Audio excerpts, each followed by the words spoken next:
은혜 받으실 하나님의 말씀은 이사야서 5장 18절부터 23절까지 우리 한 목소리로 있습니다. 거짓으로 끈을 삼아 죄악을 끌며 수레줄로 함 같은 죄악을 끄는 자는 화 있을진저 그들이 이르기를 그는 자기의 일을 속속히 이루어 우리에게 보게 할 것이며 이스라엘이 거룩한 이는 자기의 계획을 속히 이루어 우리가 알게 할 것이라 하는도다. 악을 선하다 하며 선을 악하다 하며 흑암으로 광명을 삼으며 광명으로 흑암을 삼으며 쓴 것으로 단 것을 삼으며 단 것으로 쓴 것을 삼는 자들은 화 있을진저 스스로 지혜롭다 하며 스스로 명찰하다 하는 자들은 화 있을진저 포도주를 마시기에 용감하며 독주를 잘 빚는 자들은 화 있을진저 그들은 뇌물로 말미암아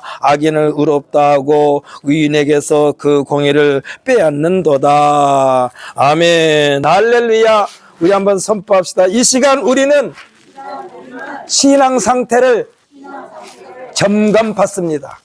아멘. 할렐루야. 할렐루야. 오늘 제가 예배 드리기 전에 잠깐 밖에 나갔다 들어왔더니 머리가 하얀 산타크로스 할머니가 오셨어.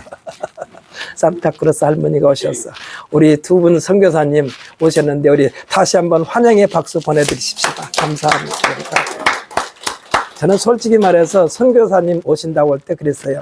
다른 곳에 프로그램이 없이 오셔서 편히 쉬었으면 참 좋겠다. 그러면서 제 욕심은 그래야 우리 교회 오시니까. 다른 교회에서 초청하면은 다른 교회 하시신 말씀을 선포하실 거예요. 선포하실 거예요. 그래서 그런 욕심을 부렸습니다. 아멘? 우리는 다른 것 몰라도 신앙의 욕심은 좀 부려야 돼요. 탐심을 버리라고 그랬는데 신앙의 탐심은 항상 가지고 있어야 되는 줄 믿으시기를 바랍니다. 어저께인가 전에 이기용 집사님한테 문자를 받았어요. 어떤 문자를 받았느냐? 한국이 에덴 동산이라고 주장하는 내용에 대해서 유튜브를 통해서 듣고서 우리 가슴이 뜨거웠다고 그래요. 사랑하는 성도로 물론 유튜브에 나와 있고 학자들이나 어떤 유명한 사람들이 그걸 주장한다고 해서 성경을 뛰어넘는 것은 아닙니다. 그런데 그 말씀 한마디 한마디가 은혜스럽게 받아들이면 우리의 신앙을 한 단계 업그레이드 시킬 수 있다는 사실을 믿으시기를 바랍니다. 여기서는 이종거리가 아무리 하나님의 말씀에 대하여 세세하게 증거한다 해도 수억 분의 1도 안 돼요. 수억 분의 1도 안 돼. 그래서 제가 이기용 집사님한테 문자를 또 보냈어요.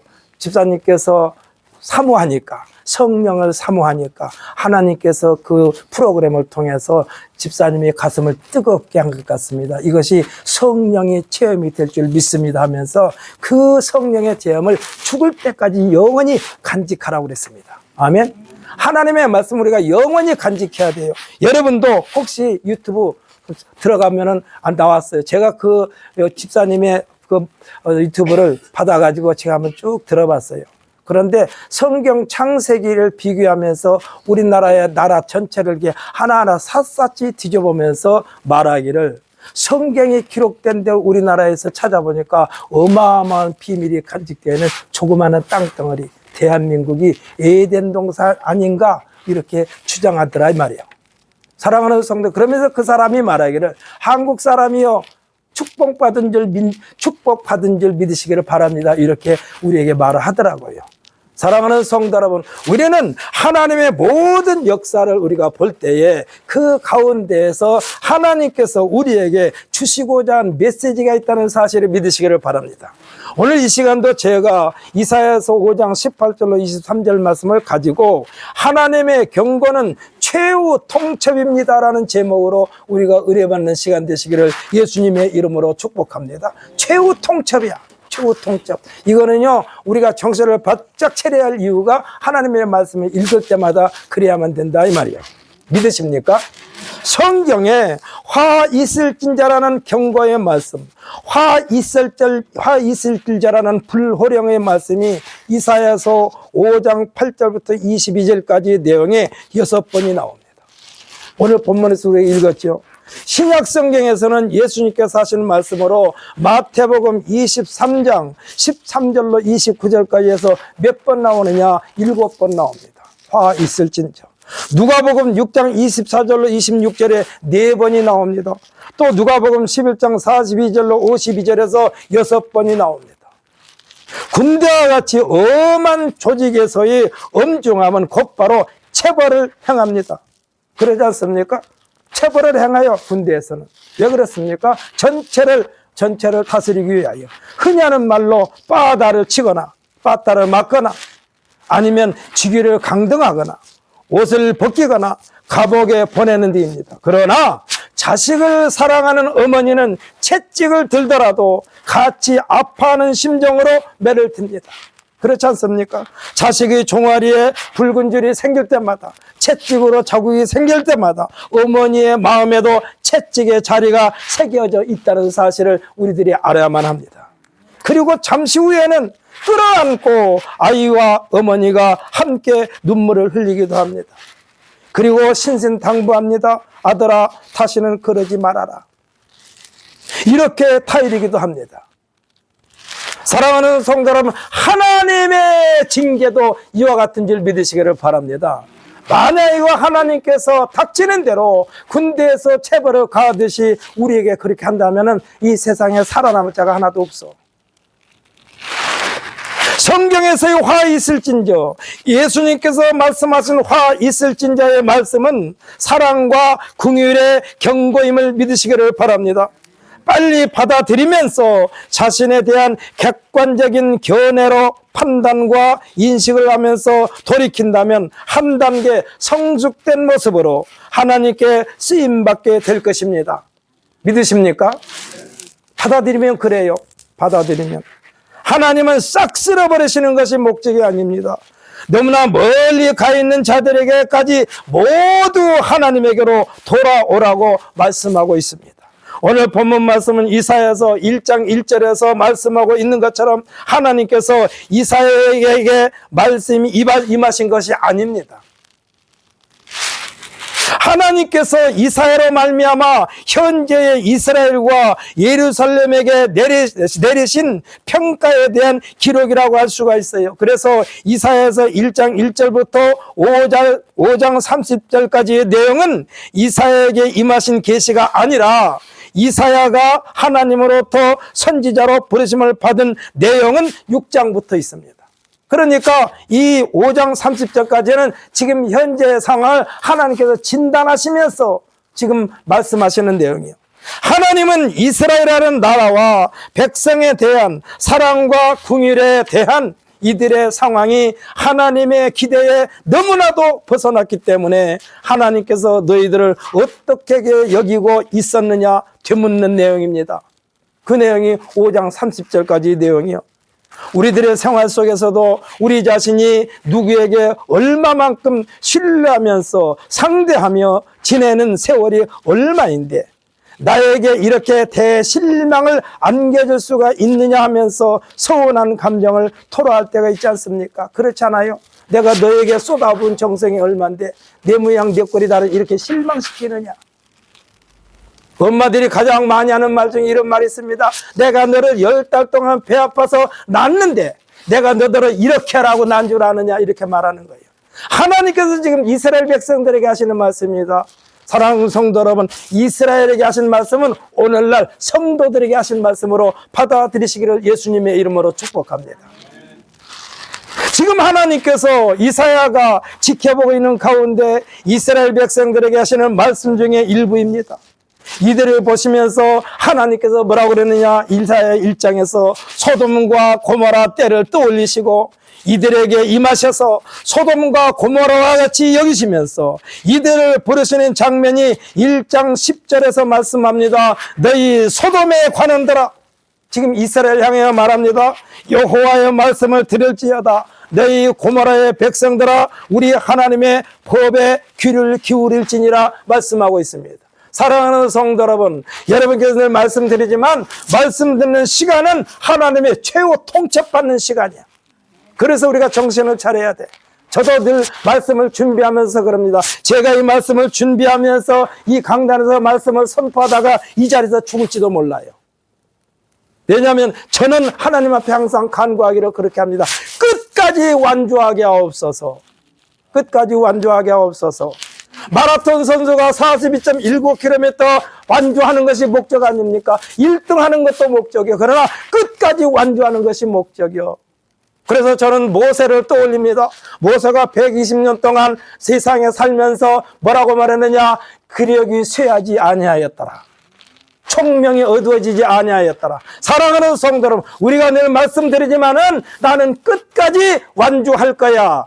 이러면 또 선포 한번 합시다. 나는 요양병원에 안 갈 거야. 요양병원에 가면 그건 죽는 거요. 현대판 고래장이요. 얼마나 비참합니까? 여러분, 늘 그걸 여러분이 선포하십시오. 하나님, 나는 끝까지 완주하겠습니다. 끝까지 완주하도록 도와주옵소서. 하나님의 도움이 없어서는 안 되기 때문에 그렇습니다. 잠언서에 보게 되면은 사람이 마음으로 자기 길을 계획할지라도 그놈을 인도하는 자는 여호와라고 그랬어요. 믿으십니까? 언젠가 마라톤 경기를 한번 보는데요. 쭉 1등으로 달렸어요. 조금만 꼬린 테이프 앞에서 그냥 넘어지고 말았어. 그래 뒤따라온 사람이 넉넉하게 1등으로 도착할 수 있었는데 뒤따라온 사람이 그 사람이 넘어진 바람에 그 사람이 1등이 됐다니까. 우리가 정신을 차려야 된다니까요. 그러니까 너희 소돔 가는들아 여호와 말씀을 들을지어다. 너희 고모라의 백성들아 우리 하나님의 범에 귀를 기울일지어다 하십니다. 이 말씀은 우리들이 학교 교실에서 종종 체험하지 않습니까? 지금은 어쩐지 몰라도 저 학교를 다니면 그랬어요. 뭐라고 말합니까? 학생들이 왁자지껄하게 의자에 올라가서 떠듭니다. 그때 선생님께서 교탁을 땅땅 들이면서 주목하는 것과 같아요. 주목하는 것 같아요. 이것은 뭡니까? 하고 있던 모든 것을 다 멈추고 하나님과 선생님과 눈을 마주치고 전하는 말을 들으라는 신호가 주목입니다. 성경에서는 뭐라고 말씀하시느냐? 여호와께서 말씀하시기를 절대로 여러분 하나님의 말씀을 들을 때 다른 것이 그 틈에 끼어들지 않도록 여러분께서 적극적으로 마음을 다하고 뜻을 다하고 힘을 다하여 하나님 앞에 예배하는 자가 되시기를 예수님의 이름으로 축복합니다. 다른 것이 끼어들면 그때부터 병이 생기는 거야. 그래서 제가 어린아이들을 데리고 온 분들에게 말해요. 떠들고 왁자지껄하게 놔둬. 이것이 천국이니까. 여러분들께서 하나님의 말씀을 듣는 것에 치중하라고 그럽니다. 어린아이들이 왔다 갔다 해도 상관없어요. 저는 원고 설고를 하기 때문에 흔들리지 않아요. 그래서 여러분에게 말씀드리는 거예요. 어린아이가 왔다 갔다 하는 것은 정상입니다. 어린아이들이 조용하면 문제가 있어요. 여러분, 어떤 장애를 가지고 있는 어머니가 이렇게 말을 합니다. 나의 소원이 한 가지 있습니다. 아이를 방에 놓고 갔을 때에 갔다 와서 보면 방이 엉망진창이 되는 것을 나는 소망합니다. 왜 그래요? 아침에 눕혀놓고 가면 올 때까지 그대로 있어. 그러니까 엄마 입장에서는 그래요. 내 소원은 그렇습니다. 내 아들이 일어나서 돌아왔을 때에 엉망진창이 되는 것이 내 소원입니다. 어린아이는 왔다 갔다 엉망진창이 되게 하면서 노는 거요. 그러니까 교회 어린아이 데리고 왔을 때 너무나 어린아이에게 신경 쓰다가 하나님 말씀, 규정한 말씀을 놓친 일이 없어야 된다 이 말입니다. 믿으십니까? 예수님께서는 주목하라는 말씀 대신에 뭐라고 그러냐? 진실로 너에게 이르노니. 이와 같은 어법이 자주 나옵니다. 우리가 하나님의 말씀을 새겨 들어야 합니다. 믿으십니까? 왜냐하면 우리들이 장래와 생명이 걸려있기 때문에 그래요. 하나님 말씀에는. 그러기에 듣고 또 들어야 합니다. 먹기 싫다고 보기 싫다고 마시기 싫다고 다 거절하면 어떻게 됩니까? 죽습니다.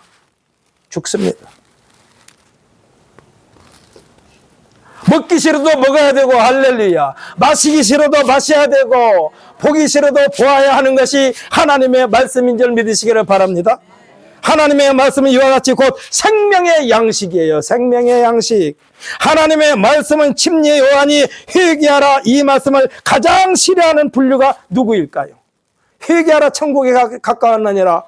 이 말씀을 싫어하는 사람이 누구요? 어떤 사람일까요? 기득권층입니다. 제 잘난 맛으로 사는 사람입니다. 간섭받기 싫은 사람입니다. 여기가 조사오니 하는 무사 안일주의에 빠져있는 사람입니다. 그리고 가지고 있는 것을 빼앗길까 봐 염려가 되기 때문에 안 됐습니다. 그러나 우리가 살면서 우리 인생의 가장 양약, 명약이 되는 말은 회개하라인 줄 믿으시기를 바랍니다. 되는 대로 사람들에게 생각이 없는 사람이라고 말하지 않습니까? 이 말은요, 역사의식이 없는 사람입니다. 17세기 정확하게 말하면 1623년 6월 19일에 태어나가지고 1662년 8월 19일까지 겨우 39년을 일기로 마감한 사람이 있습니다. 그에게 붙어있는 닉네임은 어떤 말이 붙어있느냐? 수학자라고 말합니다. 겨우 39년 살았는데 그 사람을 향하여 수학자라고 말합니다. 유체 역학자라고 말합니다. 철학자라고도 말합니다. 심리학자라고도 말합니다. 물리학자라고도 말합니다. 이름이 뒤따르는 사람이 있습니다. 이와 같은 이름이. 이 사람이 그 유명한 파스칼입니다. 파스칼. 블레즈 파스칼입니다. 그가 하는 말 한마디 한마디는 곧 명언이 되기도 했습니다. 그 가운데 사람에 대하여 말하기를 인간은 자연에서 가장 연약한 갈대에 불과하다. 그러면서 짧고 간결하게 말하기를 뭐라 그러냐? 생각하는 갈대라고 그랬어. 사람에 대하여. 누가 그랬어요? 파스칼이 그랬다니까. Man is a thinking leader 그랬어요. Man is a thinking leader. 생각하는 갈대라는 뜻이 무엇일까요? 갈대처럼 자연 속에서 보잘것없고 연약하지만 생각하는 능력 때문에 자신의 비참함을 인식하고 우주를 이해하려는 존재로서 위대하다는 뜻이랍니다. 이는 아무렇게나 되는 대로 살아가는 짐승과는 구별되는 말이기도 합니다. 39년의 짧은 생애였지만 파스칼의 영향으로 많은 사람들이 그의 삶에 대하여 이야기하고 연구하고 있습니다. 이외에도 파스칼은 최초의 계산기 발명가예요. 왜 그랬느냐? 아버지가 세무 공무원이었어요. 근데 현금을 세는 거 보니까 그 속에 쌓여있는 현금을 항상 손으로 세하려. 그러니까 옆에서 보고 있다. 이거 어떻게 해야만 간단하게 셀 수 있는 방법이 없을까? 계산기 최초로 만든 사람이 파스칼이야. 그리고 오늘날 대중교통의 상징인 버스의 기초가 되는 원리도 발명한 사람이 파스칼입니다. 성경에 대해 지혜서라고도 말하지 않습니까? 왜냐하면 지혜의 근본은 하나님의 아는 것에부터 출발되어지기 때문입니다. 이 파스칼도 그 인생의 기초는 성경이었다는 사실을 믿으시길 바랍니다. 성경은 모든 생각과 판단과 말과 행동에 대하여 객관화, 대중화, 공의를 추구하게 만듭니다. 그래서 징계가 징계로만 끝나지 않습니다. 성경에 보게 되면 책망이 책망으로 끝나게 내버려 두지 않습니다. 하나님의 징계와 책망은 더 이상 망가지는 것을 방관하지 않으시는 또 하나님의 사랑과 궁일의 표현인 줄 믿으시기를 바랍니다.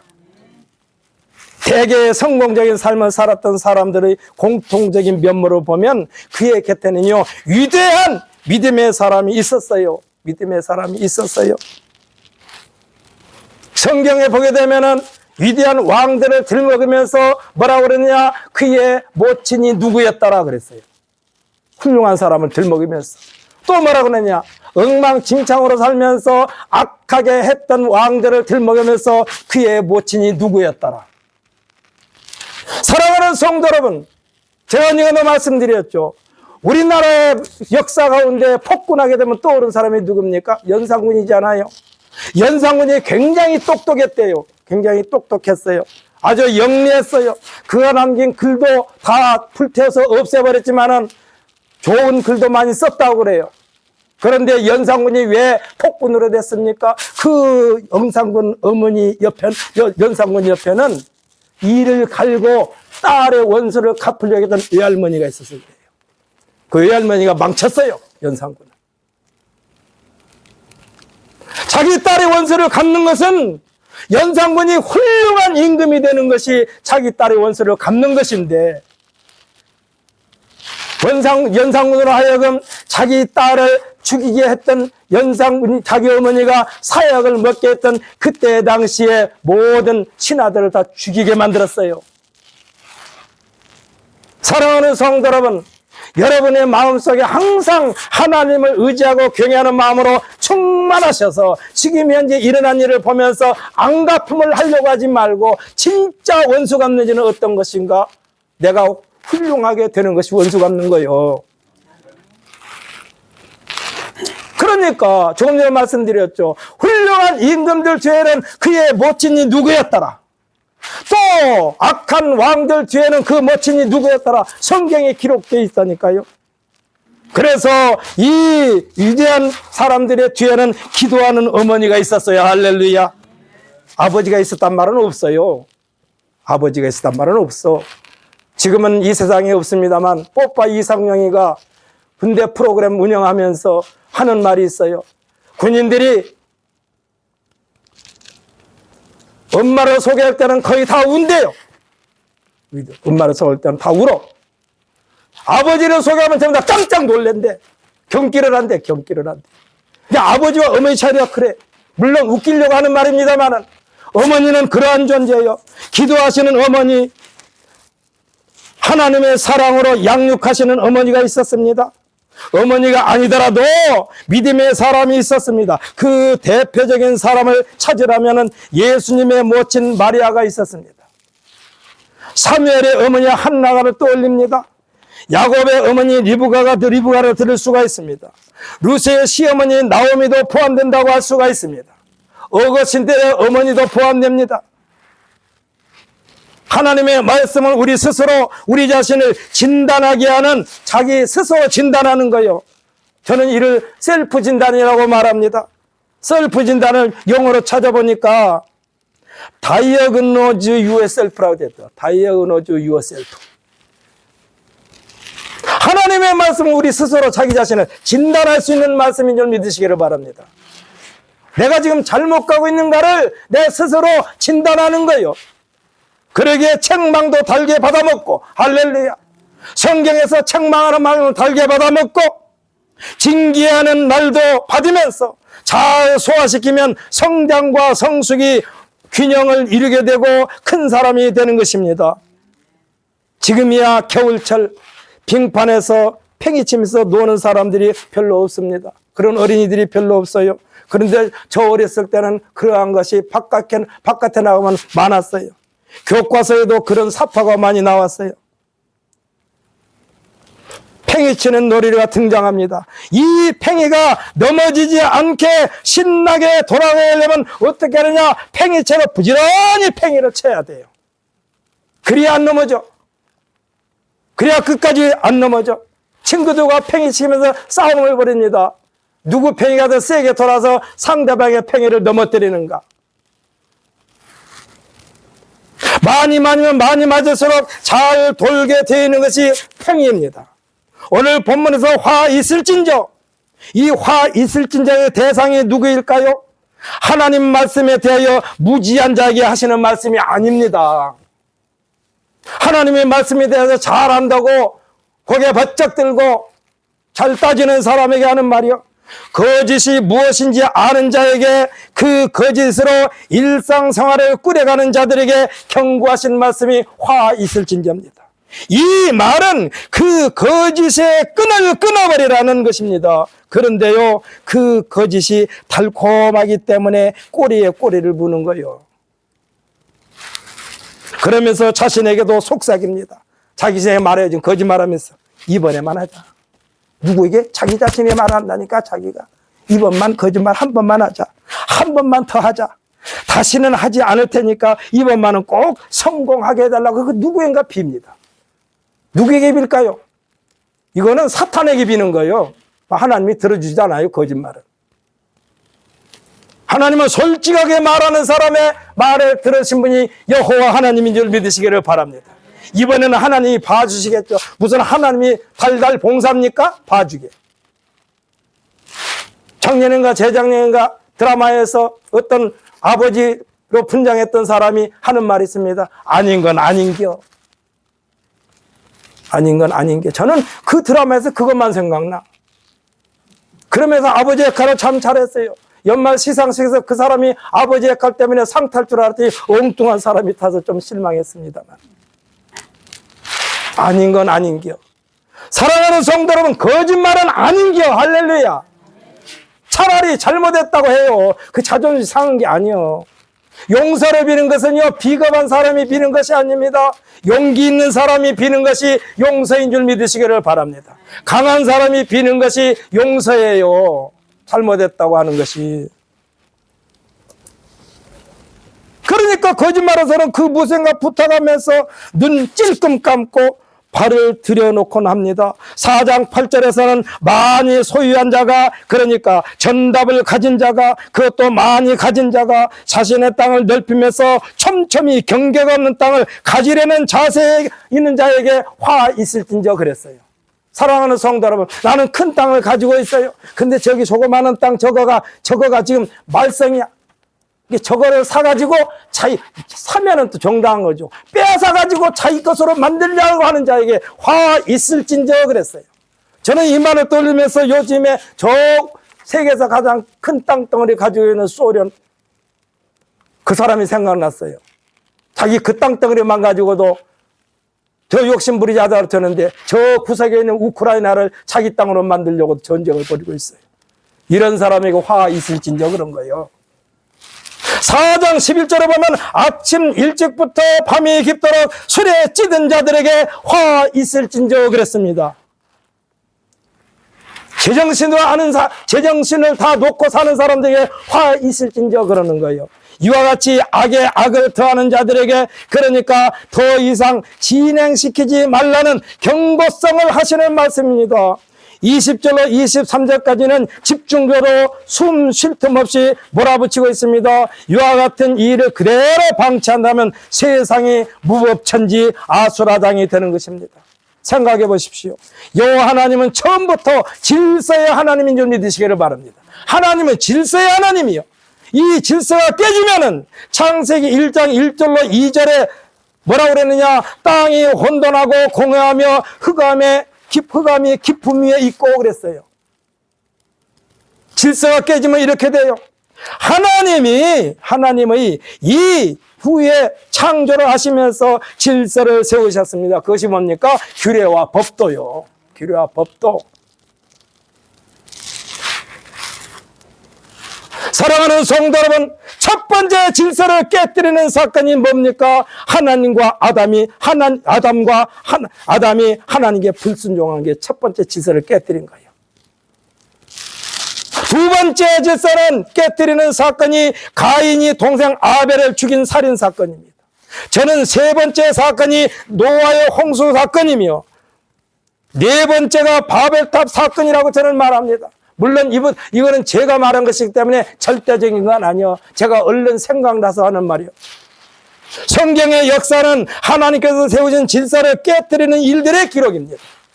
예수님은 침례 요한과 함께 전체를 하나로 묶고 온 세상을 하나로 묶고 회개하라 천국이 가까웠느니라 했습니다. 예수님은 산상수훈 마태복음 6장 33절에서 간단하면서도 실감나게 질서를 세우셨는데 그 말이 뭐냐? 너희는 먼저 그의 나라와 그의 의를 구하라. 사랑하는 성도 여러분, 여러분이 옷을 입을 때 밑에서부터 채운 사람이 있습니까?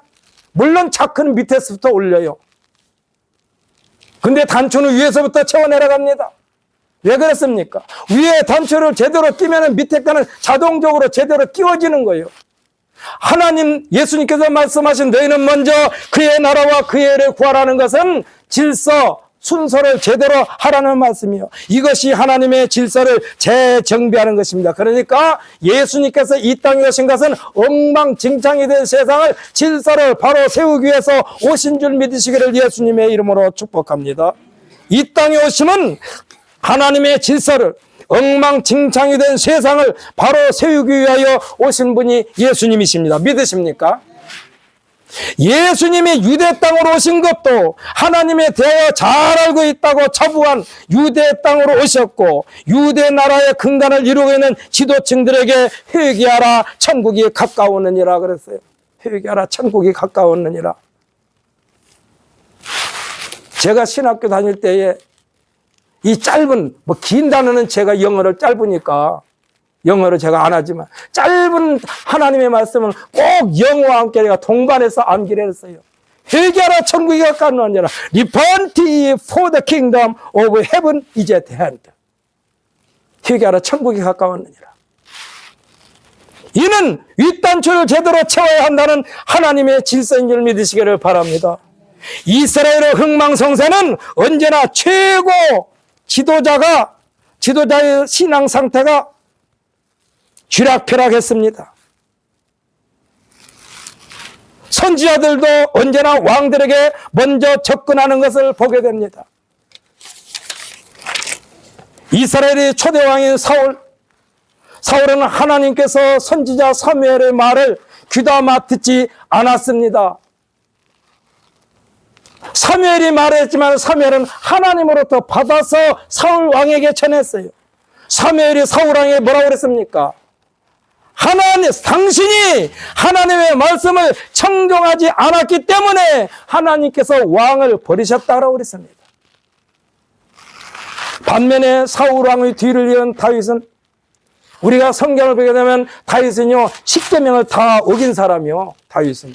그럼에도 불구하고 그의 옆에 두었던 선지자 나단의 경고를 수용했기 때문에 다윗은 왕 중에 왕이 된 것입니다. 믿으십니까? 그리고 다윗의 혈통에서 왕위가 계속해서 계승되었고, 결국은 다윗의 혈통에서 메시아 그리스도의 신 예수님께서 나셨고, 예수님은 땅 아래서도 땅 위에서도 하늘에서도 왕이신 것을 믿으시기를 바랍니다. 예수님은 영원한 왕이 되신 거예요. 이에 대하여 빌립보서 2장 9절로 11절에서 말씀해 주고 있는데, 여기서 정리해 주신 내용입니다. 우리 함께 한번 읽어보십시다. 신약성경 320페이지.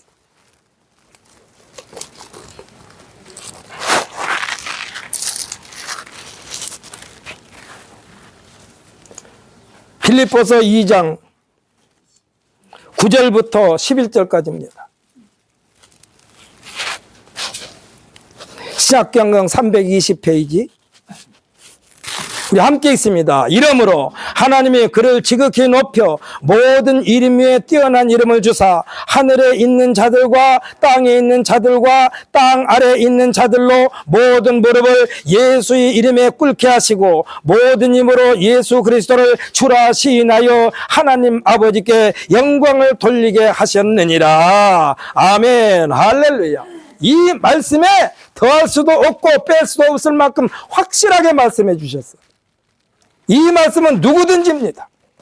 유대인이나 헬라인이나 가릴 것 없이 모두가 다 예수로 말미암아 하나님의 궁유를 얻게 하는 공식인 줄 믿으시기를 바랍니다. 이게 공식이요. 우리가 구구단 모르면은 덜셈, 뺄셈, 나눗셈, 곱셈 못해요. 그 공식이 구구단 아닙니까? 지금 예수님으로 말미암아 모든 피조물들이 다 예수님 앞에 무릎 꿇게 하셨다니까요. 무릎 꿇게 하셨어요. 하나님은 이사야 1장에서 5장까지의 내용에서 타락할 대로 타락하고 더 이상 두고 볼 수 없을 지경에까지 이른 이스라엘 유대 나라에 대하여 죄로 가득 찼다라고 그랬습니다. 심판의 날에 대하여 말씀해주고 있습니다. 예루살렘의 멸망에 대하여도 말씀해주고 있습니다. 나라가 됐건 개인이 됐건 하나님의 말씀을 나라가 받아들이면 화를 면하게 되고, 할렐루야. 나라가 하나님의 말씀을 받아들이면 화를 면하게 되고, 개인이 받아들이면 다시 살리심을 받게 되는 줄 믿으시기를 예수님의 이름으로 축복합니다. 그래서 하나님의 말씀은 소망의 말씀이요. 소망의 말씀. 우리가 자동차를 운행하다 보면은 운전석 바로 앞에 가장 가까이에 자동차의 운행 상태에 대하여 운전자로 하여금 수시로 자동차의 상태를 예의주시하도록 하면서 운행하도록 되어 있는 계기판이 장착되어 있습니다. 이 계기판에는 자동차의 중요한 부분이 정상적으로 운행되지 않으면은, 작동되지 않으면은 경고등이 들어옵니다. 노란색 불이 들어오던 빨간색 경고등이 들어오면 이것을 무시하면 대형 사고로 이어집니다.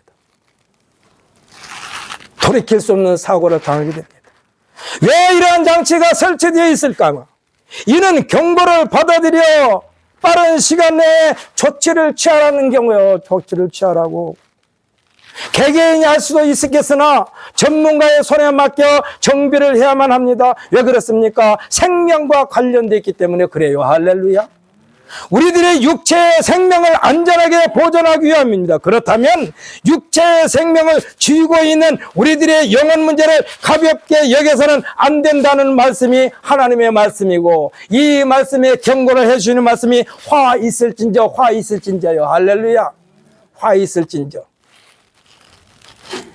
본문보다 뒤에 나오는 5장 24절로 30절까지를 읽어보면 화 있을진저 하고 경고하시면서 이를 빨리 수용하지 않으면 그 화가 빨리 달려온다라고 기록되어 있어요. 어떻게 기록되느냐? 머뭇거림이 없다고 그랬어요. 머뭇거림이 없다고 그래서 계속해서 읽어보면 화살같이 빠를 것이라고 그랬습니다. 달려오는 말구에서 부싯돌같이 번쩍번쩍 한다라고 그랬어요. 병거바퀴가 회오리 바람 같을 것이라고 했습니다. 이와 같은 화를 막을 자도 없고 면할 자도 없다라는 말씀입니다. 사랑하는 성도 여러분, 하나님의 말씀은 언제나 잠시 후가 아닙니다. 잠시 후가 아닙니다. 여러분에게 다시 한번 묻습니다. 보석 중에 가장 비싼 보석이 뭐라고 그랬습니까? 크게 말해요. 확실하게. 지금. 순금도 아니에요. 백금도 아니에요. 지금이요. 지금 당장 우리들이 받아들이고 수용하고 깨달아 삶에 적용시키면 화를 면하게 되는 줄 믿으시기를 예수님의 이름으로 축복합니다. 그러면 예수님께서, 하나님께서 이제 내미신 손에 붙잡혀서 그대로 안전하게 가기만 하면 되는 줄 믿으시기를 바랍니다. 아멘. 할렐루야. 이것도 우리 힘으로 할 수 없기 때문에 하나님께서 기도하라고 그러는 거예요. 기도하라. 항상 기뻐하라. 쉬지 말고 기도하라. 범사에 감사하라. 이것만 계속해서 우리 삶 속에 적용시키면요, 마귀가 어떻게 할 방법이 없어. 이렇게 때려도 감사합니다. 저렇게 때려도 감사합니다. 죽여도 감사합니다. 이거 뭐 방법이 없어, 마귀에게. 그러니까 떠나는 거예요. 가장 큰 무기는 감사요. 범사에 감사. 항상 기뻐하고 쉬지 않고 기도하고 범사에 감사하면 마귀가 아무리 사방팔방에서 아니면 촘촘히 우리에게 접근해 온다 할지라도 감사와 기도와 항상 기뻐하는 마음으로 충만하면은 이 악한 원수 마귀 사탄의 세력은 한 길로 왔다 7길로 도망간다니까요. 여러분 혹시 어렸을 때 그런 경험 해보는지 모르겠습니다. 우리가 숨바꼭질 할 때도 그래요. 다 이제 숨바꼭질해서 눈을 감고 이제 13세든 20세든 아니면 뭐 다른 말을 하든 무궁화꽃이 피었습니다 하건 그때 손바닥에 침을 탁 치면은 자기가 침이 가장 많이 나가는 쪽으로 가서 우리가 숨잖아요. 악한 원수마귀 사탄의 세력이 한 길로 왔다 7길로 도망간다는 것은 그런 뜻이요. 절대로 접근하지 못해요. 이래도 감사 저래도 감사인데, 죽어도 감사한데, 살아도 감사한데, 이 말을 누가 했습니까? 사도 바울 선생이 했어요. 사나 죽으나 주의 것이로다. 살아도 주를 위해서 살고 죽어도 주를 위해 죽나니 사나 죽으나 하나님의 것이로다. 사랑하는 성도 여러분, 이 땅에서 살면서 근근히 사는 것에서 사는 것이 아니요, 끝까지 완주하는 것이 사는 것이야. 할렐루야. 그래서 아까 저희들이 선포했잖아요. 나는 요양병원에 절대 안 갈 거야. 이것은 여러분이 입술에 달고 살아야 돼. 근데 그것을 내가 하는 것이 아니라 하나님께로부터 도움을 청하는 마음으로 하는 거예요. 도움을 청하는 마음으로 하는 거예요. 그래서 저는요, 우리 성도들을 위하여 기도하고 또 기도하면서 하나님, 우리 성도들이 혹시 이 세상을 마감할 때에 제가 그분의 마지막을 요양병원에서 보지 말고 집에서 보게 하옵소서, 아니면 요양병원에 가지 않고 열심히 살다가 목사님, 아무개 집사님 하늘나라 가셨어요. 그러면 그때 가서 배울 때 고생하지 않고 하나님 품에 갈 수 있다니까요. 아멘. 할렐루야. 여러분, 우리들은요 항상 이와 같은 모습을 그림으로 그리세요. 아까 제가 말씀드렸죠. 이경 집사님께서 그것을 얼마나 하나님을 사모했으면 그 유튜브를 통해서 그런 은혜를 받느냐 이거요. 여러분, 늘 하나님을 사모하면은요 꼭 이종걸 목사뿐만 아니라 성경을 통해서뿐만 아니라 어떤 경로를 통해서도 하나님의 존재에 대하여 감동을 받는 그러한 놀라운 은혜 자리에 동참할 수 있다는 사실을 굳게 믿고, 오늘부터 여러분은 늘 하나님을 사모하는 마음에서 흐트러지지 않는 우리 모두가 되시기를 예수님의 이름으로 축복합니다. 그래야만이 하나님의 은혜로 충만하게 채워지는 거예요. 그러면은요 누가 뭐라 해도 안 흐트러져요. 여기서는 이종걸 목사가 이 세상을 그만두고 우리 교회에 다른 후임자가 있을 때에도 여러분은 여러분의 자리를 굳건히 지키는 우리 모두가 되시기를 예수님의 이름으로 축복합니다. 그러게야만 주인의식을 갖는 거예요. 목사가 천국을 보여주는 것이 아니라 여러분 스스로 천국을 깨닫는 자가 되어야 한다니까. 그래야만 돼요. 그래야만 흐트러지지 않아요. 저는 가끔 그랬습니다. 제가 섬기는 교회에서 목사님과 가장 가까이 있으면서 목사님과 교회를 상의할 때가 거의 태반이야. 그런데 목사님 앞에 제가 항상 이런 사람이 아니었어요. 목사님한테 직언을 많이 했어요. 언젠가는 제가 목사님한테 그랬어요. 목사님, 주일날 저녁 예배를 다 마치고 나서 다른 사람에게는 그런 말을 하지 않았어요. 목사님한테 말하면서 우리 목사님이 성질이 좀 급해서 중간에 말을 딱 자르고 이렇게 끼어드는 성격이에요. 그래서 목사님한테 미리 말씀드렸어요. 목사님, 제가 말씀드린 이 내용은 오늘 갑자기 생각해서 말씀드린 것이 아니라 적어도 일주일 이상 고민하다가 목사님께 말씀드립니다. 끝까지 들어주십시오. 그랬더니 뭐냐고 그러더라고. 그래서 목사님이 한마디로 말했어요. 목사님, 가르치는 신앙과 배우는 신앙이 왜 다릅니까? 이거는요 목사님께서 받을 때는 충격이요. 가르치는 신앙과 배우는 신앙이 왜 다릅니까? 이 말은요 목사님께서는 이렇게 가르치시면서 왜 목사님은 그렇게 생활하지 않습니까? 이 말이요. 목사님이 제가 금방 한 것이 아니고 한동안 준비했다가 말씀드린 거니까 그리고 말씀하여 주십시오 그랬어요. 그랬더니 쭉 말씀을 하시더라고. 자기 마음이 이러이러 했었고 이러이러 했었다. 그래서 좀 등한시 했었다. 그러면서 제가 목사님한테 그랬어요. 저는 목사님을 사랑하고 교회 주인의식을 가지고 있기 때문에 이 말씀을 드리는 겁니다. 여러분께서 주인의식을 가지고 교회를 섬기는 자는 목사가 떠나도 그 자리 지키는 줄 믿으시기를 바랍니다. 여러분들께 우리 교회를 사랑하고 하나님 앞에 드리는 시간이 얼마인가. 저도 교회를 섬기면서 그랬어요. 32년 동안 섬기면서 저는 교회를 사랑하는 마음이 여전합니다. 그래서 교회 청소도 설렁설렁 하는 거 원하지 않아요. 마포골레를 들고 지금이야 계단에다 껌 뱉은 사람이 없지만 제가 섬기는 교회에서는 매주 껌을 뱉어서 가지고 꼭 누룽지부터 붙어 있어요. 다른 선교회에서 청소할 때는 껌딱지를 뱉게든지 안 뱉게든지 상관없어. 그러나 내가 담당해서 청소할 때는 칼로 일일이 껌을 다 뱉겠어요. 왜? 더러우니까. 아무렇게나 하지 않습니다. 여러분이 작은 일이든 큰 일이 됐든 하나님이 일을 할 때는 성경에서 말씀하신 대로 무슨 일을 하든지 사람에게 하듯 하지 말고 죽게 하듯 하라 했으니 여러분은 정성을 다하여 하나님 앞에 충성하는 우리 모두가 되시기를 예수님의 이름으로 축복합니다. 아멘. 할렐루야. 이 시간 다 같이 기도합시다.